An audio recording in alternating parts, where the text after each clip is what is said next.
કરજણ પંથકમાં વરસેલા કમોસમી વરસાદને પગલે ખેતી પાકને થયેલ નુકસાની અંગે તાત્કાલિક સર્વે કરી યોગ્ય વળતર આપવાની માંગ સાથે કરજણ શહેર અને તાલુકા કોંગ્રેસ સમિતિ દ્વારા કરજણ પ્રાંત અધિકારીને આવેદનપત્ર આપી રજૂઆત કરવામાં આવી।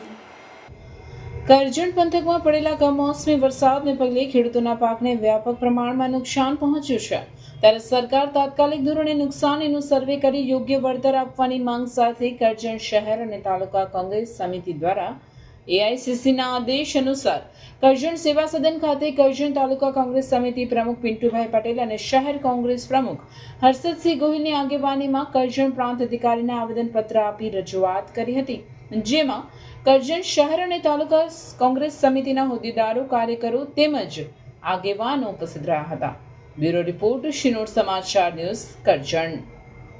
પ્રાંત સાહેબને આવેદનપત્ર આપવામાં આવ્યું છે કે આજ વરસાદથી આ સિઝનમાં ખેડૂતોને કમર તૂટી ગઈ છે। ખેડૂત બેહાલ થઈ ગયો છે, ખેડૂત રડી પણ નથી શકતો અને હસી પણ નથી શકતો, એટલી ખરાબ પરિસ્થિતિ આ વરસાદને માવઠાના કારણે થઈ છે। તો અમારી સરકારશ્રીને એટલી જ નમ્ર અપીલ છે ખેડૂત તરીકે કે અમારું સરકાર દ્વારા જે લેનું છે તે માફ કરે, ગમે તે સર્વે બર્વેના ધંધા બંધ કરે, તાઇફા બંધ કરે ને ડાયરેક્ટ ખેડૂતોના ખાતાની જે લોનો છે તે સદંતર માફ કરે ને પબ્લિક જાગૃત થઈ ગઈ છે। જો સરકાર દેવું માફ કરશે તો અમે કોંગ્રેસ સમિતિ એમને ફુલાર કરવા માટે અહીંયાથી ગાંધીનગર જઈશું ને અમે એવું થતું હોય કે આ કોંગ્રેસ વાળા જસ લઈ જશે, અમારે જસ નથી જોઈતો, અમે તમને જ જસ આપીશું, પણ વહેલીમાં વહેલી તકે ખેડૂતોનું દેવું માફ કરે એવી આશા રાખીએ છીએ। સરકાર તો મોટી મોટી વાતો કરે છે, લોલીપોપ આપવામાં કંઈ બાકી રાખતી નથી। અત્યાર સુધીના કરજણ તાલુકામાં કે વડોદરા જિલ્લામાં કોઈ પણ પ્રકારનું રાહત આપવામાં આવતું નથી। આપવામાં આવે તો હેક્ટરે 2000 5000 આપે છે, એટલામાં ખેડૂતનું કશું ભલું થતું નથી કે ખર્ચો પણ આવી નથી રહેતો।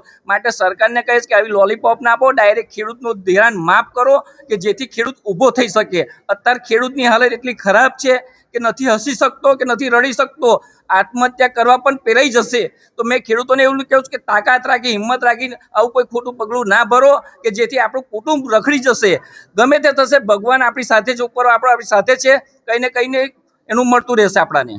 કરજણ તાલુકા નગર અને તાલુકા સમિતિ દ્વારા આજરોજ તાલુકા એસડીએમ ખાતે આવેદનપત્ર આપવામાં આવ્યું છે કોંગ્રેસ સમિતિ દ્વારા।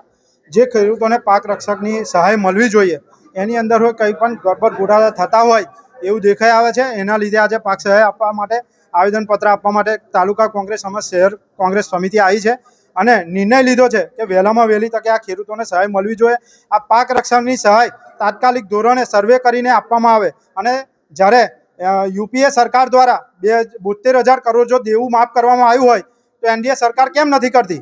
આને લઈને પણ ધ્યાન દોરવામાં આવે સરકારનું અને વહેલામાં વહેલી તકે ખેડૂતોને રાહત મળે એવી અપેક્ષા રાખીએ છીએ।